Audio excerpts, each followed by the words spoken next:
Hello friends, welcome back to my channel. आज हम करने वाले हैं हैरोल्ड पिंटर।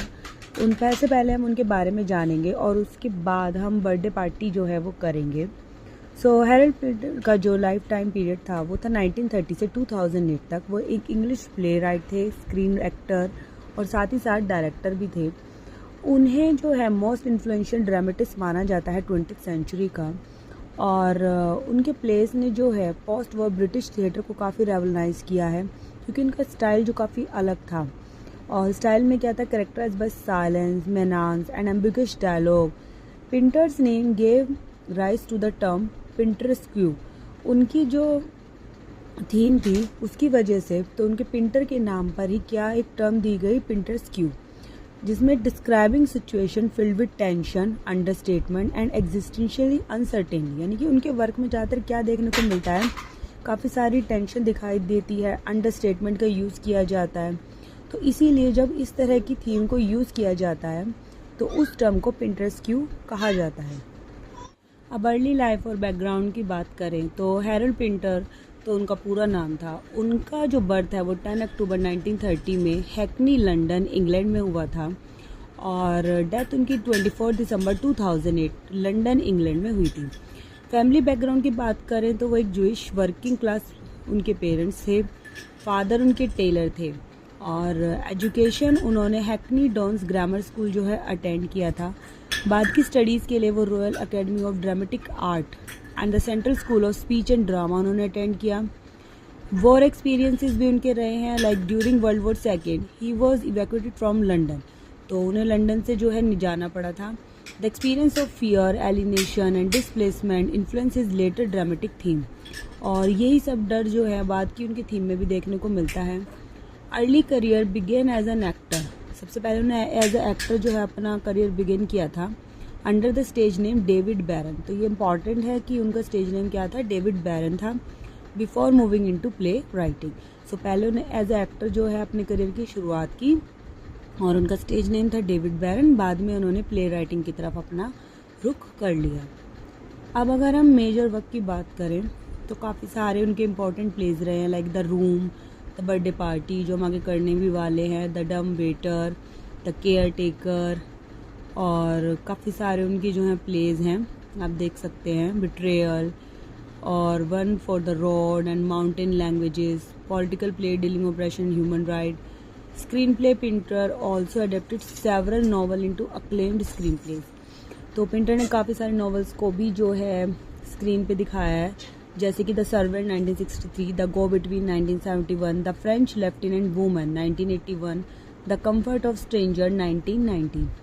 अब अगर पिंटर के वर्क की थीम की बात करें तो उसमें जो है मैनेंस एंड वायलेंस जो है देखने को मिलता है, यानी कि डार्क कॉमेडी देखने को मिलती है, जिसमें पता ही नहीं चलता कि क्या चल रहा है, लेकिन कुछ लगता है कि हाँ कुछ ठीक नहीं है।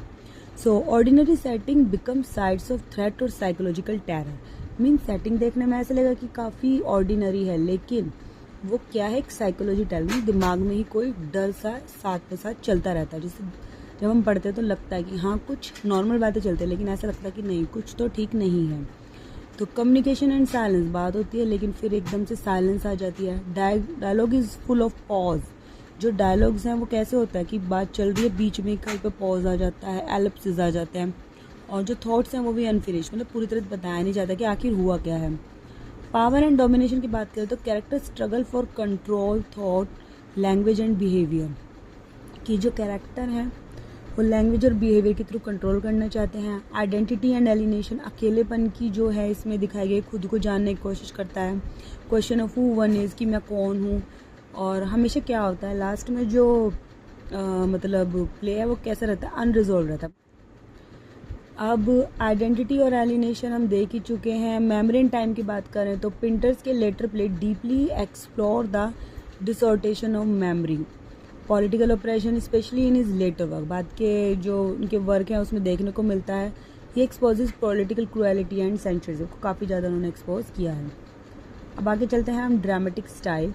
तो पिंटर के जो डायलॉग्स हैं वो काफ़ी नेचुरलिस्टिक है, येट हाईली स्टाइलाइज, लेकिन काफ़ी ज़्यादा स्टाइलाइज किए गए हैं। और ज़्यादातर उन्होंने अपने वर्क में क्या यूज़ किया, pauses and silence to create tension. तो अपने वर्क में टेंशन क्रिएट करने के लिए उन्होंने अपने कहीं जो डायलॉग्स होते हैं उनमें कहीं पे पॉजेज या एक तरह का साइलेंस ये दिखाया है। Minimalist setting and few characters, उनके वर्क में ज़्यादा कैरेक्टर्स देखने को नहीं मिलते और जो लोकेशन भी होती है वो एक दो जगह की होती है, ज़्यादा लोकेशन उसमें मेंशन नहीं की होती। ऑर्डिनरी कन्वर्जेशन डेट हाई मेनांस और इमोशन को, मतलब खाने पीने की बात करेंगे या कुछ ऐसी बात करेंगे और उसमें ऐसा लगेगा कि हाँ कुछ तो ठीक नहीं है और उस चीज़ को उसमें दिखाया जाएगा। Symbolism to reveal psychological truth, तो ज़्यादातर दिमाग से जो है इसमें दिखाया जाता है, दिमाग में कुछ ना कुछ चल रहा है, ये चीज़ दिखाई जाती है। The distinctive method became known as Pinteresque, तो और जो इस तरह की चीज़ें जो प्ले में यूज़ की गई है उसको पिंटरस्क्यू कहते हैं। मतलब जहाँ पर भी साइलेंस क्रिएट किया गया हो या फिर पॉजेज लिए गए हों और जो थॉट्स हैं वो काफ़ी इनकम्प्लीट लगते हों, प्रॉब्लम्स जो है वो सॉल्व भी ना हुई हो, तो ये सारा जो भी स्टाइल होता है अगर कोई भी राइटर करता है तो उसको पिंटरस्क्यू स्टाइल कहा जाता है। अब अवार्ड्स की बात करें तो इनको लिटरेचर में 2005 में जो है नोबेल प्राइज़ मिला है, लॉरेंस ओलिवर अवार्ड मिला है जो इन्हें कई बार मिल चुका है, मल्टीपल टाइम्स इनको लॉरेंस ओलिवर अवार्ड मिल चुका है। Tony award for best play the home coming 1967, उसके लिए इन्हें टोनी अवार्ड मिला है। लेगन ऑफ ऑनर फ्रांस का है, जो companion of honour UK. He was also known for his outspoken political activism specially against war and not, उन्होंने war के खिलाफ काफ़ी ज़्यादा जो है अपना पॉलिटिकली व्यू दिखाया है। अब इनके लेगेसी और इन्फ्लुएंस की बात करें तो प्रिंटर ट्रांसफॉर्म मॉडर्न ड्रामा, उन्होंने मॉडर्न ड्रामा को क्या किया है, ट्रांसफॉर्म किया है। His play bridge realism and absurdism, उसके बीच में एक ब्रिज इन्होंने जो है क्रिएट किया है। इन्फ्लुएंसिंग राइटर, कौन से राइटर्स को इन्होंने इन्फ्लुएंस किया है, David Mamet, Tom Stoppard and Caryl Churchill. He redefined theatre language making silence and ambiguity powerful dramatic tool, इन्होंने साइलेंस और एम्बिग्यूटी को क्या बनाया है, पावरफुल ड्रामेटिक टूल जो है बनाया है। His contribution to political theatre screen writing remain unmatched, और उनसे कोई भी मैच नहीं कर सकता जिस तरह का वर्क उन्होंने किया है। तो अब कंक्लूजन की बात करें तो Helen Peters work probe the complexity of human communication power and identity, तो उन्होंने किस तरह की कॉम्प्लेक्सिटी यानी इसमें दिखाई है कि ह्यूमन कम्युनिकेशन के थ्रू भी वही चीज़ दिखा देते हैं कि बात तो बहुत ही ऑर्डिनरी करते हैं लेकिन उससे पढ़ते हुए कहीं ना कहीं लगता है कि नहीं कुछ गड़बड़ है। पावर दिखाई गई है, आइडेंटिटी, कैरेक्टर हमेशा अपनी आइडेंटिटी के बारे में सोचता रहता है। उन्होंने साइलेंस का यूज़ किया, अंडरस्टेटमेंट का यूज़ किया, यानी कि बहुत बड़ी बड़ी प्रॉब्लम्स को भी उन्होंने बहुत छोटे उसमें दिखाया है। And tension redefined 20th century theatre, और ये सब जो उन्होंने टर्म्स यूज़ की उसके साथ ही उन्होंने 20th सेंचुरी थिएटर को क्या किया है, रीडिफाइन किया है, making him one of the most significant dramatist in English literature. और यही सारी खूबी उन्हें क्या बनाती है, 20th सेंचुरी का मोस्ट सिग्निफिकेंट ड्रामेटिस्ट जो है बनाती है। चलिए अब स्टार्ट करते हैं हैरोल्ड प्रिंटर की बर्थडे पार्टी जो 1958 में आई थी, और इसकी बात करें तो ये LT ग्रेड में काफ़ी इंपॉर्टेंट है तो इसके बारे में हमें पता होना चाहिए। सो इंट्रोडक्शन की बात करें तो बर्थडे पार्टी जो है हैरोल्ड प्रिंटर की फर्स्ट फुल लेंथ प्ले था जो उन्होंने 1957 में लिखा था, और 1958 में लिरिक हैमरस्मिथ थिएटर लंदन में जो है ये परफॉर्म किया गया था। तो इनिशियली अ फेलियर, लेकिन ये फेल रहा। It later became one of the most celebrated play of post war British drama, तो पहले तो ये फेल हुआ लेकिन बाद में सबसे ज़्यादा जो है फेमस प्ले ये रहा। It reveals printers hallmark feature, इसमें जो प्रिंटर्स के हॉलमार्क फीचर हैं जैसे कि मैंने बताया menace, ambiguity, dark humour, silence, ये सब इसमें देखने को मिलते हैं। And is considered a major work in the theatre of the absurd tradition, तो थिएटर ऑफ एब्सर्ड ट्रेडिशन में सबसे बड़ा जो है ये प्ले है, मेजर वर्क इसको माना जाता है। बैकग्राउंड और कॉन्टेक्स्ट की बात करें, the play was written during the post war years, यानी कि वॉर ईयर्स यानी वर्ल्ड वॉर के बाद जो है ये लिखा गया था। Reflecting an atmosphere of fear, जिसमें किस तरह का एटमोसफेयर देखने को मिलता है, फियर यानी कि डर का, अनसर्टेनिटी एंड एलिनेशन, अकेलेपन का। Pinter was inspired by his own experience, उन्होंने खुद जो है वॉर के एक्सपीरियंस देखे हैं, उसी से इंस्पायर होकर उन्होंने लिखा है। Living in seaside boarding house as an young actor, तो और वो कहाँ रहते, जब वो यंग एक्टर थे तो वो एक सी साइड बोर्डिंग हाउसेज में रहे हैं। The play capture the sense of entrapment and threat lurking beneath ordinary life, एक ऑर्डिनरी लाइफ के साथ साथ जो डर जो है वो इन्होंने इसमें दिखाया है। Critic coined the term comedy of manners to describe Pinter's blending of humour and manners, तो प्रिंटर के ह्यूमर और मैनर्स को मिक्स करके क्रिटिक्स ने एक टर्म दी है कॉमेडी ऑफ मैनर्स। अब सेटिंग की बात करें तो the entire play's set in a shabby boarding house, एक गंदा सा बोर्डिंग हाउस है वो इसकी जो है प्लेस रही है। In an unnamed seaside town in England. England में कोई एक जगह है, सीसाइड टाउन है, तो वहाँ पे एक बोर्डिंग हाउस है, वो इसकी सेटिंग है। The enclosed domestic space symbolise confinement, psychological tension and isolation. वहाँ पर जो मेन इसका कैरेक्टर है स्टैनली, वो वहाँ पर रहता है। It mirror the trapped lives of the character and heighten the place atmosphere of manage. इसमें दिखाया कि उनकी ज़िंदगी से वहीं जो है ट्रैप होकर रह गई है, और इसमें एक तरह का मैनेज जो है वो दिखाया गया है। अब इसमें जो कुछ कैरेक्टर हैं, सबसे पहले मैग बॉयल्स है, the child like motherly land lady who dots on Stanley. तो इसमें एक कैरेक्टर है मैग बॉयल्स, मतलब वो एक हस्बैंड वाइफ है जिनका बोर्डिंग हाउस है जहाँ पर स्टैनली जो है रेंट पे रहता है। तो उसकी जो वाइफ है मैग बॉयल्स, वो क्या है, एक मदरली लैंड लेडी है जो स्टैनली से कभी तो ऐसे बिहेव करती है लाइक उसकी मदर की तरह, लेकिन कभी कभी उसके साथ फ्लर्ट भी करती है। तो एक अजीब सी जो है वो उसमें दिखाया गया है, काफ़ी बूढ़ी है वो। She is obvious to the sinister event around her. Second is Petey Boles, Meg quiet husband, ये मैक का हस्बैंड है। अ डेक चेयर अटेंडेंट, जो एक डेक पे चेयर पड़ी रहती है वहाँ पर वो बैठा रहता है। He represented ordinary decency but is largely powerless, उसके पास कोई पावर नहीं है। नेक्स्ट इसका जो मेन कैरेक्टर है वो स्टैनली वेबर है, द मेन कैरेक्टर है failed pianist who hides in the boarding house. एक मेन कैरेक्टर है जो एक पियानिस्ट था, लेकिन वो कोई सफल नहीं रहा उसमें, और वो जो है बोर्डिंग हाउस में छुपा हुआ है।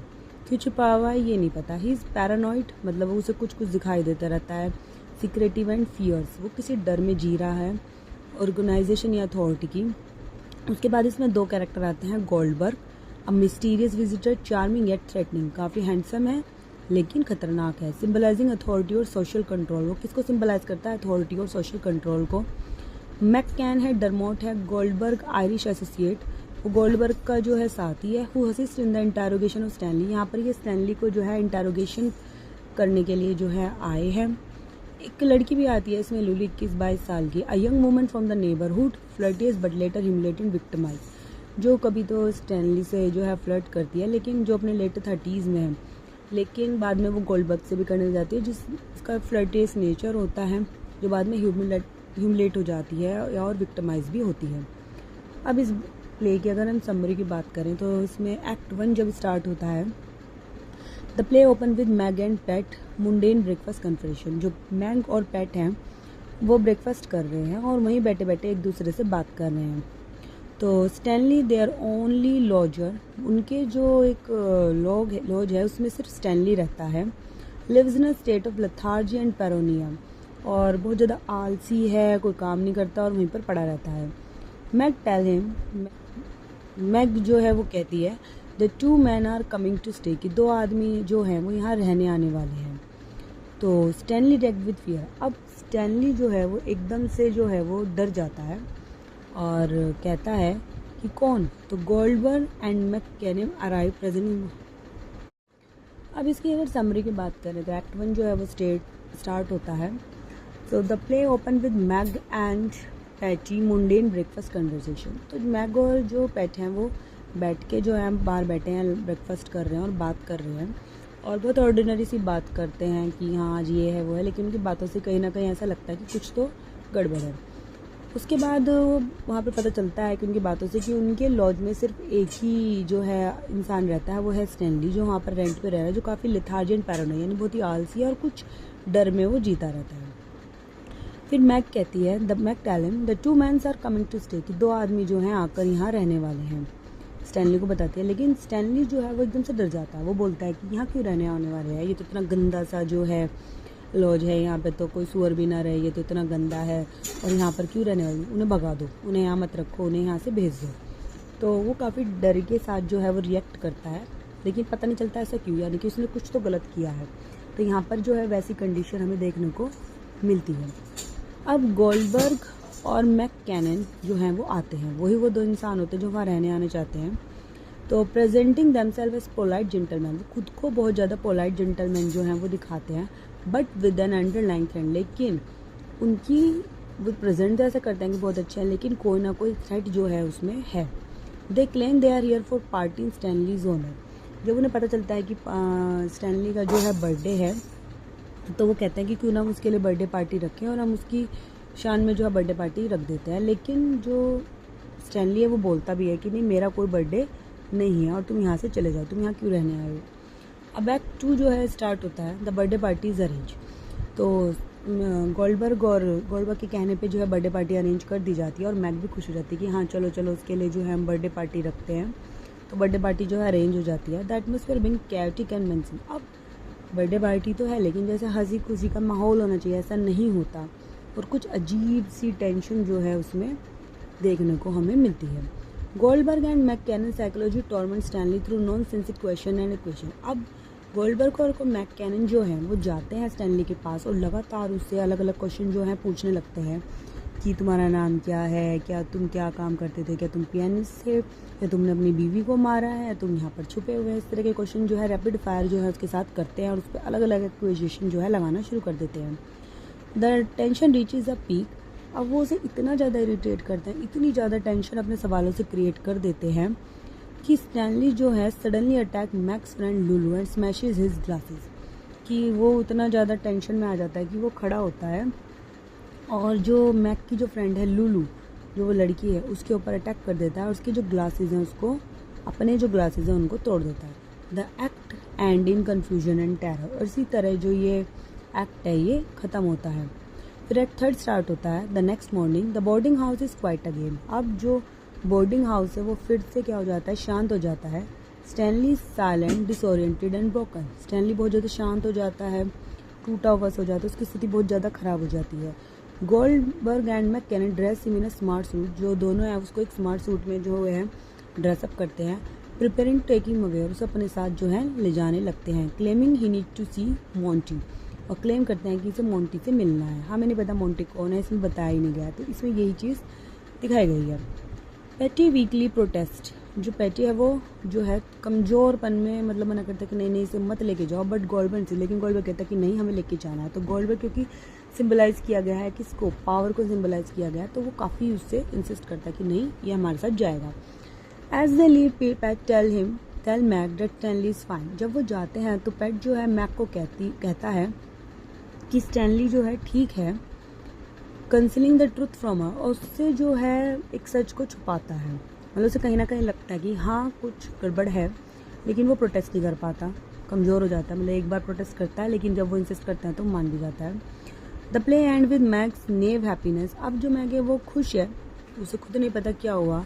Unaware of what has occurred, उसे नहीं पता कि क्या हुआ है, क्या हो चुका है। तो ये चीज़ हमने देखा कि इस पूरे प्ले में जो है चीज़ों को काफ़ी ज़्यादा थॉट्स जो है हमें कहीं ना कहीं छोड़ दिए गए हैं। तो ऐसा हो सकता है कि वो अपनी वाइफ को मार के आया है, या क्या हुआ है, किससे मिलना है, या वो लोग, तो ये कहीं ना कहीं बीच में छोड़ दिया गया। तो यही इसकी थीम को इसमें दिखाया गया। तो 3 एक्ट ये प्ले था। अब अगर इसमें थीम की बात करें तो मैनर्स एंड फियर इसमें दिखाया गया है। Ordinary domestic life is invaded by unknown forces, कि एक साधारण सी जो है घरेलू जीवन चल रहा है, लेकिन अननोन फोर्सेस के बाद कारण जो है उसको क्या कर दिया गया, डिस्टर्ब कर दिया गया। Break down of communication, dialogue is full of pauses. मतलब जो कम्युनिकेशन है बीच बीच में कहीं ना कहीं कटे हैं, डायलॉग जो बोले गए हैं वो बीच बीच में रुके हैं, मिसअंडरस्टैंडिंग्स हुई हैं, कॉन्ट्रडिक्शन है बातों में। पावर और कंट्रोल जो है गोल्डबर्ग और मैककेनन जो है वो ऑपरेसिव अथॉरिटीज़ में दिखाई गई, जो दिखाई गई कि उनमें पावर और कंट्रोल जो है उनके माध्यम से दिखाया गया है। Stanley symbolise the powerless individual, और इस प्ले में जो स्टैनली है वो क्या सिम्बलाइज कर रहा है, एक पावरलेस इंडिविजुअल, उसको कोई पावर नहीं है।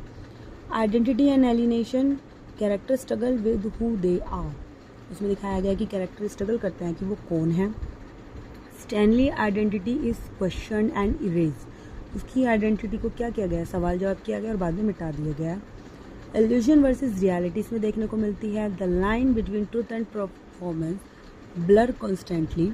एब्सर्डिटी और existence, the rationality of human behaviour reflect existential dread. Critical analysis की बात करें तो बर्थडे पार्टी जो है वो वनरेबिलिटी को दिखाता है कि कैसे एक इंडिविजुअल जो है जो कमज़ोर होता है वो कैसे एक ऑप्रेसिव वर्ल्ड से डील करता है। गोल्डबर्ग और मैककेनन स्टैनली को इतना ज़्यादा मतलब इरिटेट कर देते हैं, इतना ज़्यादा उस पर कंट्रोल करते हैं कि वो अपनी पर्सनल आइडेंटिटी को ही खो देता, भूल जाता है। प्ले में इतना ज़्यादा एम्बिग्यूटी यानी इतनी अनक्लियरता है, इतना ज़्यादा मतलब समझ में नहीं आता कि हमें पता ही नहीं चलता कि इंट्रूडर्स जो थे वो क्यों आए, यानी गोल्डबर्ग और मैककेनन क्यों आए और उन्होंने स्टैनली को टारगेट क्यों किया।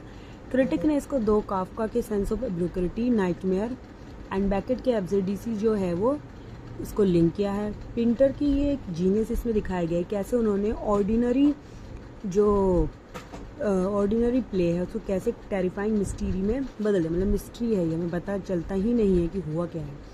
The birthday party remain one of the Harold Pinter most enduring studied work, सबसे ज़्यादा पढ़े जाने वाला वर्क है ये हैरोल्ड पिंटर का। और it capture the essence of human anxiety, इसमें ह्यूमन की एंग्जाइटी दिखाई गई है, पावरलेसनेस और fragility of identity in a world where truth is unstable and menace the surface of everyday life. मतलब हमारे आसपास क्या चल रहा होता है, छोटी छोटी चीज़ें जो हमें साधारण लगती है उनके पीछे भी कोई ना कोई वजह हो सकती है, ये इसमें दिखाया गया है। इसमें दिखाया गया है कि एक इंसान जो दिखने में बहुत ही नॉर्मल लगता है, कि हो सकता है उसके दिमाग में क्या चल रहा है या वो क्या करके आया है हमें नहीं पता, तो यही सब जो है the main character in Harold Pinter's birthday party, A Goldberg, B Stanley Webber, C Pat Boles and D McCann. So जो मेन कैरेक्टर है वो है स्टैनली वेबर, जिसके इर्द गिर्द ये सारी स्टोरी जो है वो घूमती है। Where is the play set, जो ये प्ले है ये कहाँ पर सेट है? In London, in a theatre, in a seaside boarding house, in a hotel. So right answer is in a seaside boarding house. Pinter की जो location होती है काफ़ी ऑर्डिनरी होती है और ज़्यादा लोकेशन नहीं होती है, एक या दो ही होती है, ज़्यादा उसमें वो मेंशन नहीं करते। Who are the owners of the boarding house, अब बोर्डिंग हाउस के जो ऑनर्स थे वो कौन थे? Goldberg and McCann, Petey and Meg Boles, Stanley and Lulu और none of this. So right answer is B, Petey and Meg Boles. Goldberg और McCann कौन से इंट्रूडर्स थे? और पैटी एंड मैकबॉल्स जो थे वहाँ के ऑनर, और स्टैनली जो वहाँ पर रेंट पर रहता था, लुलू जो उनकी एक नेबर थी। What is Stanley profession before coming in the boarding house, boarding house आने से पहले उसका क्या प्रोफेशन था? A painter, B pianist, C writer और D teacher. So right answer is A pianist. वो एक पियानिस्ट था, लेकिन कैसा पियानिस्ट था? फील्ड पियानिस्ट था।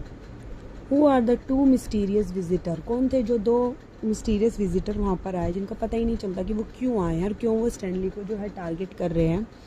ए Petey and Meg, B Goldberg and McCann, C Lulu and Meg और D Stanley and Lulu. So right answer is B, Goldberg and McCann. What does Meg organise for Stanley, जो Meg है वहाँ की honour थी वो Stanley के लिए क्या ऑर्गेनाइज करती है? A a farewell party, B a concert, C a birthday party and D a meeting. So right answer is C, a birthday party.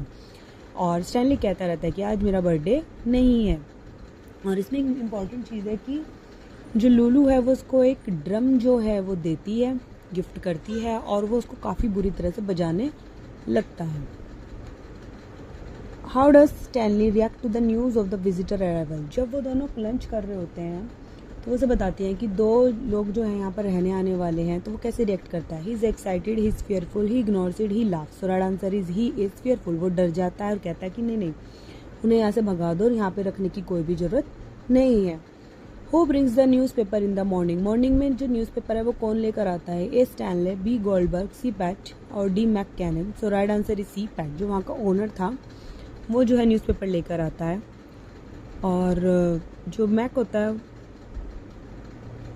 Okay, what happen to Stanley glasses during the party, party के दौरान Stanley की glasses को क्या होता है? They are lost, they are broken, they are repaired, they are stolen. So right answer is they are broken. जब वो उसे इतना ज़्यादा इरिटेट कर देता है क्वेश्चन पूछ कर, तो वो क्या करता है? लुलू पर अटैक कर देता है और अपने ग्लासेस को तोड़ देता है। हु सेज द लाइन, ये लाइन कौन बोलता है? Stan, don't let them tell you what to do, कि स्टैन तुम उन्हें मत बताओ, उन्हें यह मत बताने दो कि क्या करना है। A Mag, B Pat, C Goldberg और D Lulu. So right answer is B, Pat. जब उसे लेकर जाते हैं तो वो बोलता है, प्रोटेस्ट करता है, लेकिन वो कोई जवाब ही नहीं देता। What does the birthday party symbolise, जो बर्थडे पार्टी है वो क्या सिम्बलाइज करती है? A happiness, B river, C humiliation and control and D friendship. So right answer is C, humiliation and control. तो इस पूरी जो प्ले का नाम है वो द बर्थडे पार्टी है, और वो ह्यूमिलेशन यानी उसमें किस तरह स्टैनली की जो है इंसल्ट की जाती है और कैसे उस पर कंट्रोल किया जाता है ये सब दिखाया गया है, तो उसी को वो जो है सिम्बलाइज करता है। Who is taken away by Goldberg and McCann at the end? A Lulu, B Meg, C Pat और D Stanley. So right answer is D, Stanley. वो लास्ट में स्टैनली को जो है अपने साथ ले जाते हैं जो मेंटली अनस्टेबल हो जाता है। How does Meg respond to Stanley's departure, जब मैग को पता चलता है कि स्टैनली अब जा चुका है तो वो कैसे रिस्पॉन्ड करती है? A she cries, B she celebrate, she remains unaware और D she runs away. So right answer is C, she remains unaware. जो पैट है वो उसे कहता है कि नहीं वो ठीक है और उसे सच नहीं बताता, तो उसे पता ही नहीं चलता कि हुआ क्या है, कि वो कहाँ चला गया, कि वो है भी या नहीं। What is the tone of the play, play की टोन कैसी है? A romantic, B comic only, C comic and menacing और D heroic. So right answer is C comic and menacing. तो इसमें ह्यूमर और मेनेंस को जो है आपस में मिला दिया। What literary movement is Pinter associated with, Pinter जो है कौन से लिटरेरी मूवमेंट से जुड़े हुए थे? A romanticism, B modernism, C theatre of the absurd और D realism. So right answer is C theatre of the absurd. What does the broken glasses symbolise, जब वो गुस्से में अपने जो ग्लासेस उसको तोड़ देता है तो वो किसको जो है इसमें सिंबलाइज कर रहा है? A joy, B clarity, C mental collapses and loss of vision और D hope. So right answer is C mental collapses and loss of vision. जब वो उससे इतने सारे क्वेश्चन पूछते हैं कि वो जो है पूरी तरह से टूट जाता है। Who is Lulu in the play, Lulu कौन है? A Mac's daughter, B a young woman from the neighborhood, C a maid and D Stanley's sister. So right answer is B a young woman from the neighborhood. वो Mac की पड़ोसी की एक उसकी friend भी थी और पड़ोस में रहने वाली एक लड़की थी। How does Goldberg refer to McKinnon? Goldberg McKinnon क्या बताता है? A a boy, B my dear, C Dermot और D partner. So right answer is C Dermot. उसे डरमोट कहकर बुलाता है। Which of the following best describe Pinter's dialogue style? Pinter के dialogue style कैसे थे? A fast and witty, B poetic and lyrical, C repetitive with pause and silence and D classical. So right answer is C repetitive with pause and silence. बार बार जो है दोहराए जाते हैं, pause उसमें कहीं ना कहीं बीच में कहीं भी रुक जाते हैं या फिर एक तरह का साइलेंस आ जाता है, मतलब बीच में ही छोड़ देते हैं। What emotion dominate the play? कौन सा इमोशन जो है पूरी प्ले में देखने को मिलता है? A joy, B madness and fear, C love and D curiosity. So right answer is B menace and fear. ये जो है इसमें देखने को मिलता है। Thank you for watching. Please like, subscribe and comment for more videos.